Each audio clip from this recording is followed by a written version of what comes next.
Hi guys, and welcome to Wednesday's Reflexology Wisdom. Today we're going to do something a little bit different, and we're going to look at the positioning of the solar plexus. I've seen quite a few different placings for it. So first of all, I'm just going to show it on my body so we can see where it is anatomically. Then we're going to look at why I think it's where it is on the feet. If there's anything you don't agree with on this, of course, you are absolutely free to disagree with me. And by all means, do comment on Facebook, YouTube, Instagram, wherever you see this, as to where you think it is, perhaps, and also why. It's the important thing is the why. So, physically on the body, if you were to think of the bottom of my rib cage, which I'm just tracing here, I can feel the underside of the bones here. As we come up the rib cage, I can feel a soft, squishy area just here in the center of my rib cage, just underneath my sternum. This is physically where my solar plexus is.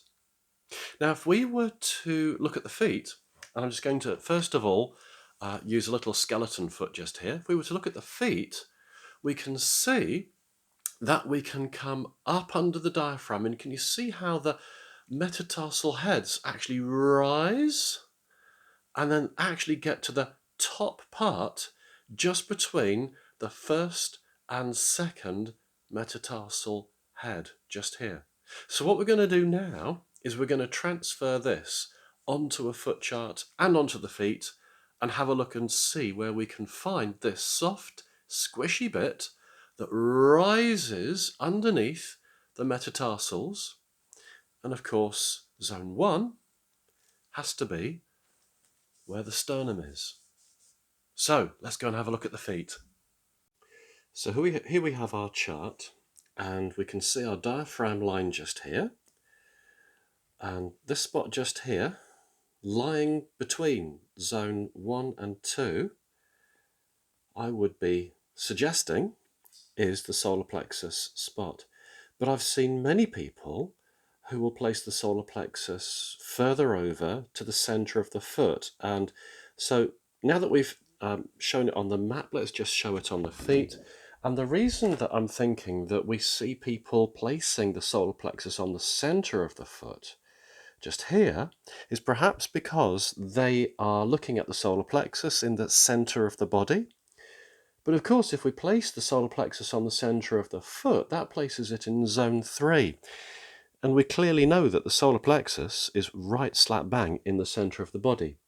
Now, if we come down here, where we have this hollow, squishy point in the foot, just like the solar plexus feels, if we're also taking into consideration that the way that the metatarsal heads rise at this point, then this could be seen as the solar plexus point. But I can hear everybody saying, oh, hang on, David, but that's not in zone 1. But if you remember the way that I teach particularly, and again, you are allowed to disagree with this, if you remember the way that I teach reflexology, is that zone 1 overlaps. And so therefore, as soon as you overlap zone 1, you've actually then just got one solar plexus point, and also it brings this solar plexus into zone 1 really, really nicely. So guys, that is your reflexology wisdom for today. I hope you've enjoyed it. I hope that actually that it starts a debate, and look forward to seeing you next time.